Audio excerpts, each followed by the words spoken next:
Bom,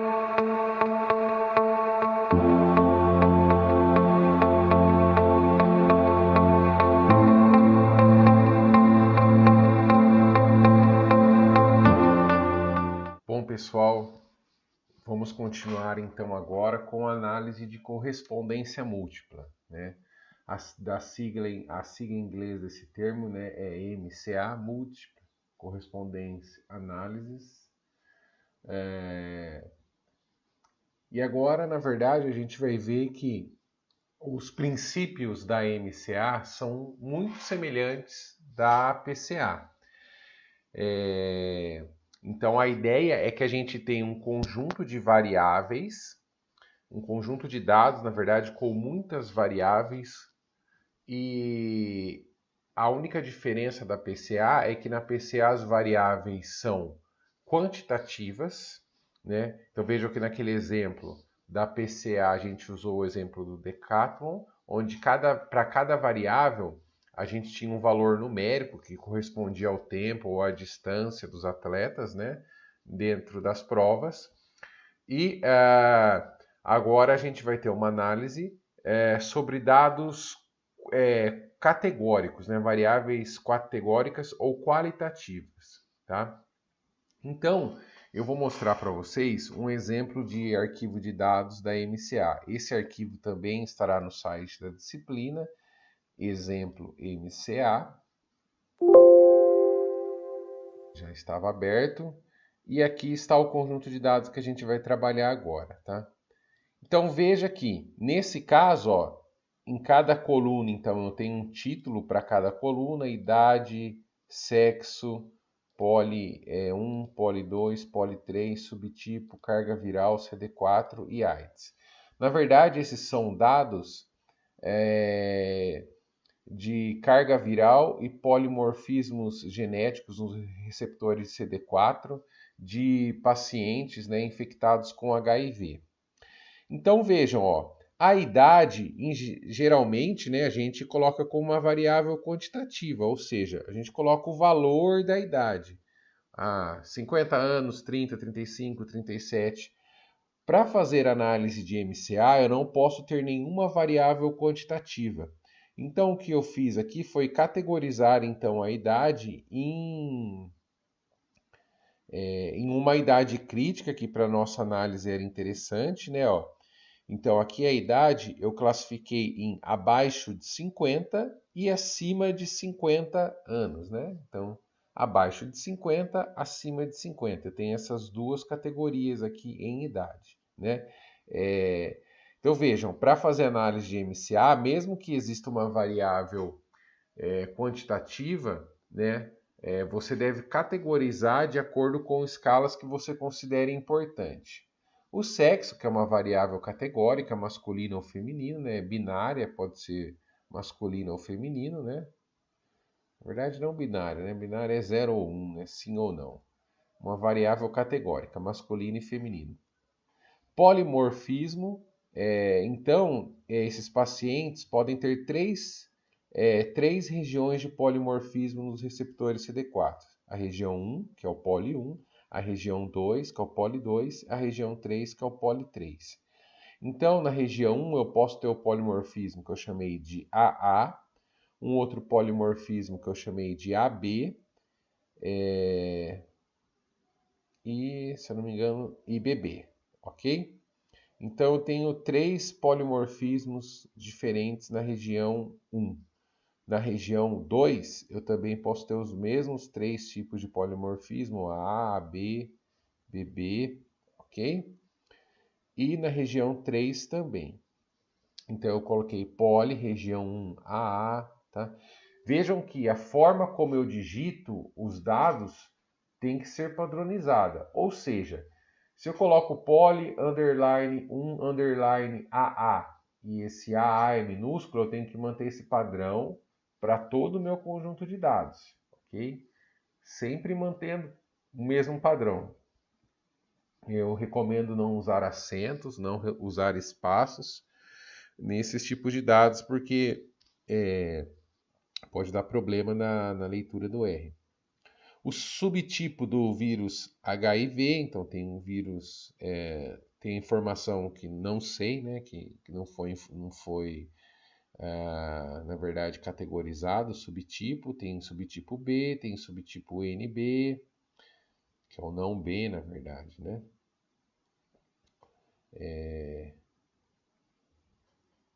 Então, esse NB, na verdade, significa outros subtipos que não são B, porque essa informação era importante para nós. Eu poderia colocar subtipo A, B, C, mas para o nosso conjunto de dados era B, não B ou não sei, né?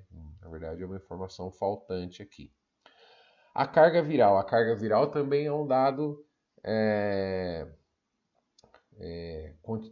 quantitativo, só que ele foi categorizado também, tá? Então, a gente inseriu as seguintes possibilidades de carga viral: indetectável, baixa, alta, ok? Indetectável, baixa, alta, indetectável, baixa, alta. A gente criou categorias para a carga viral. Então, são 3 categorias. Ao invés de colocar o valor da carga viral, eu coloquei se ela é indetectável, se ela é alta, se ela é baixa. CD4 de forma semelhante, só que também tem intermediário aqui, ok? Então, CD4 tem alto, intermediário e tem baixo também, ok? E caso AIDS, né? Se chegou até a AIDS, a gente colocou não AIDS e caso AIDS, caso tenha chegado a AIDS, ok? Eu não posso colocar AIDS sim ou não, porque na verdade vocês vão perceber que o que vai aparecer no texto da MCA são os textos que estão digitados nas colunas. Então, se eu colocar só sim e não, na hora de plotar o gráfico vai aparecer sim e não. Então, se eu tiver mais de uma variável para a qual eu tenho colocado sim e não, eu não vou saber a qual variável esse dado se refere, ok? Mas o que eu quero que vocês percebam é que nesse caso, então eu tenho só variáveis categóricas, ok? Então eu tenho aqui na primeira linha o título das colunas e nesse caso eu não tenho o nome dos pacientes, ok? Então, esse arquivo é exemplo MCA, eu vou fechar esse arquivo, não vou salvar a alteração e vou carregar ele pelo R-Commander. Dados, importar arquivo de dados do Excel. Nesse caso, então, eu não seleciono essa opção, ó, nome das linhas na primeira coluna, porque eu não tenho o nome das linhas na primeira coluna. Construir os dados existentes. Então, tá aqui, ó, exemplo MCA. Abrir. Os dados estão na planilha 1. Vou apagar o comando aqui para não encher a tela de comando. E vou ver aqui o conjunto de dados para ver se ele foi carregado corretamente. Então ele foi aqui, ó, carregado corretamente, ok?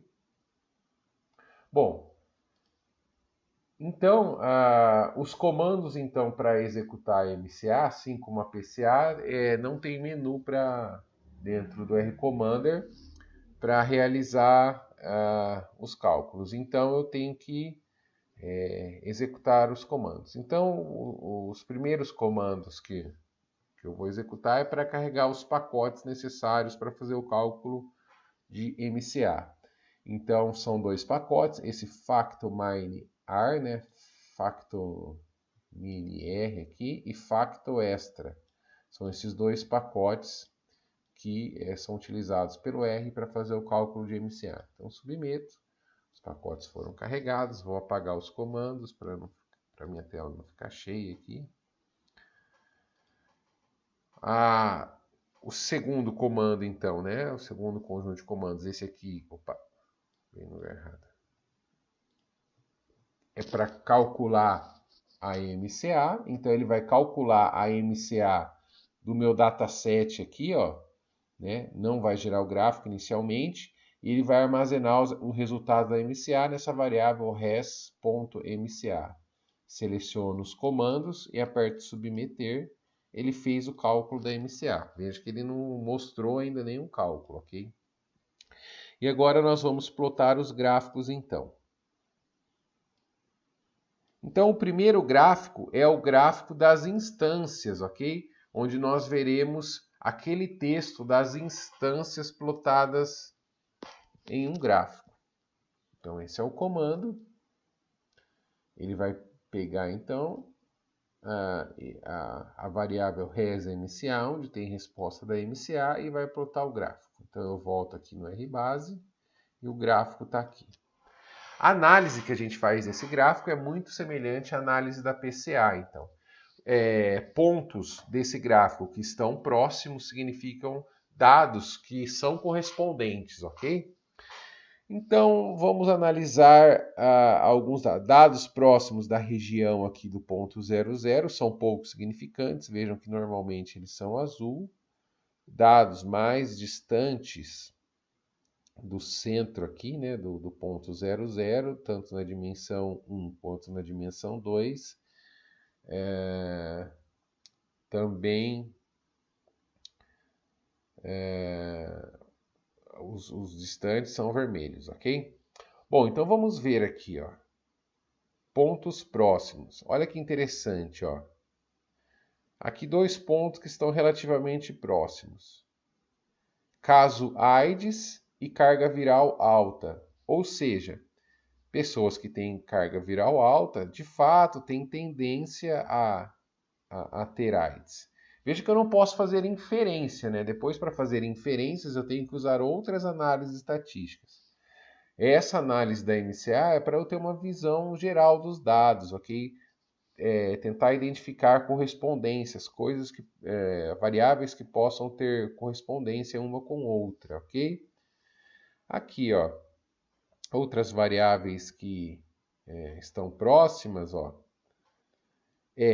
carga viral indetectável, são pessoas que não têm AIDS, olha lá, que não manifestam AIDS, e o CD4 é alto, que faz todo sentido, né? Quem não tem AIDS mantém o CD4 no nível elevado, tem carga viral baixa e é caso não AIDS. Então vejam que esses dados, eles fazem sentido, ok? E esses dados, só explicando, esses dados são dados reais, tá? Eu peguei de uma pesquisa feita em parceria com uma outra professora do programa, são dados reais, ok? E veja que próximo desses dados, olha aqui, apesar de estar azul, ele já está um pouco distante do centro aqui do ponto 00, eu tenho o polimorfismo 3AB. Então veja que o polimorfismo 3AB, ele está próximo dessa região. Então esses dados, o que eles podem indicar? Na verdade, eles podem indicar que esse polimorfismo no receptor do CD4, ele pode estar associado com um efeito protetor aqui do paciente. E aí, como que eu vou verificar isso? Se de fato isso acontece? Aí eu posso usar a curva ROC, posso usar testes de correlação, ok? Mas eu tenho aqui, então, ó, uma informação a ser analisada, bastante interessante, ok? Veja que esse gráfico, então, aqui, ele é um gráfico, né, dos textos das instâncias, né, ó, que seria dos pacientes, ok? Dos textos que estão digitados na tabela. Vou abrir novamente o arquivo do Excel.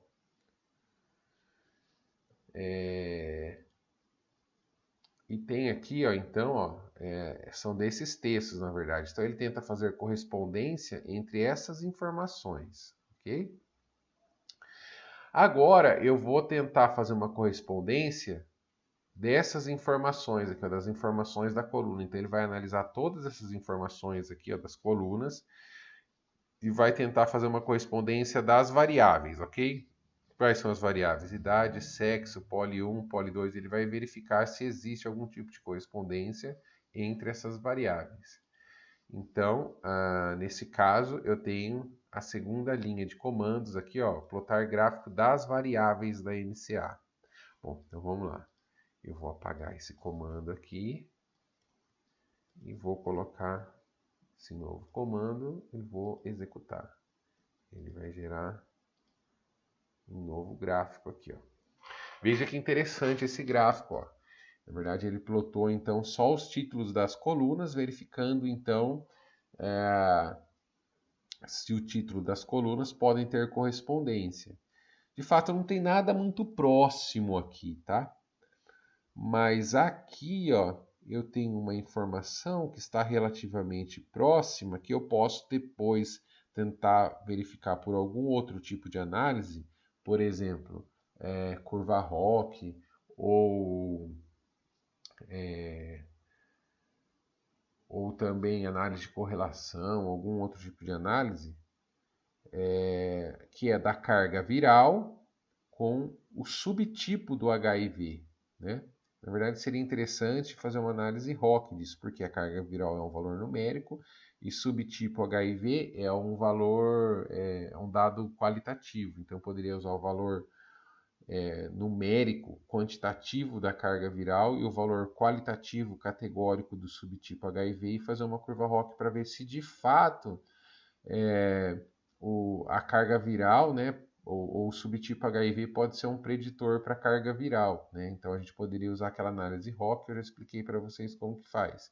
Mas veja que pode ter relação, né? Um subtipo B ou não B está associado com o fato da pessoa ter carga viral alta ou baixa. Poderia fazer essa análise também, ok? Bom, então a análise da MCA ela é isso, né? Ela tenta achar correspondências, ela plota, novamente, ela reduz a dimensão dos dados, né? Aquela minha tabela, eu tinha várias informações, várias variáveis, ela plotou aquela tabela inteira em duas dimensões, um conjunto de dados bidimensional, onde eu pude analisar então se tem variáveis que estão próximas ou não, ok? Aqui eu deixei um site também que tem um exemplo bem interessante, tá? Dá para calcular mais coisas da MCA, além do que foi feito aqui. Esse site ele chama Articles Principal Component Methods in R Practical Guide, né? Que ele fala sobre MCA. Vocês podem pesquisar no Google, é o primeiro site que aparece, tá? E ele aparece um exemplo bem interessante também usando um conjunto de dados que já existe no R. Ó. Então, ó, esse data Poisson aqui, ó, é um conjunto de dados que fala, tem informação de algumas pessoas, fala sobre o tipo de a idade, né? O tempo, não sei que essa variável é. Na verdade, as informações principais estão aqui, ó. Depois ele pega só essa parte das informações para fazer MCA. Os comandos são todos esses que estão aqui, tá? Eles estão nessas caixinhas. Se você executar os comandos, ele vai realizando os cálculos. A informação mais importante são complicações que a pessoa pode ter tido e tipo de alimentação. Por exemplo, náusea, se a pessoa teve náusea. Náusea yes, náusea no. Náusea yes, náusea no. Vômito, se a pessoa vomitou, sim ou não, yes ou no. Dores abdominais, sim ou não. Febre, sim ou não. Diarreia, sim ou não. E alimentação. Aqui começa com potato, mas tem, que é batata, né? Mas tem mais variáveis, ok? Aí só mostrando, né, o gráfico que ele obtém, ele faz esses dois gráficos então. Ele faz o gráfico das variáveis, que é esse último gráfico que a gente fez. Então veja assim, ó, que tem pontos muito próximos, ó. Pessoas que tiveram febre, tiveram diarreia e também tiveram dores abdominais. Faz todo sentido, ok? Esses dados estarem próximos. Se você tem diarreia, você provavelmente tem febre e dores abdominais. E aí ele faz depois o gráfico das variáveis, ó, das instâncias, ok? Bom, e aí tem a informação, né? Vômito yes, batata, yes, entendeu? Por isso que eu falei para vocês que é importante colocar essa informação. Se você colocar só sim ou não, apareceria um gráfico inteiro de sim ou não, mas você não saberia a que variável se refere. Então, por exemplo, aqui eu sei que é sim relacionado ao vômito, sim relacionado à febre. E vejam que novamente, né, ó, faz algum sentido os dados que aparecem aqui, ó. Por exemplo, aqui, ó. Diarreia, não. Dores abdominais, não. Febre, não. E essas pessoas que não tiveram isso, olha, não comeram maionese nem queijo. Então, há uma indicação aí que o maionese e queijo podem ter algum tipo de contaminação, né, que gera diarreias, né, e dores abdominais e febre, ok? Bom, então é isso, pessoal. Espero que vocês tenham entendido. Vocês podem, tem vários textos em português sobre MCA e também PCA na internet. Agora vocês terão que entrar lá no formulário da nossa disciplina e responder lá a questão proposta, ok? Um abraço a todos, então. Até mais.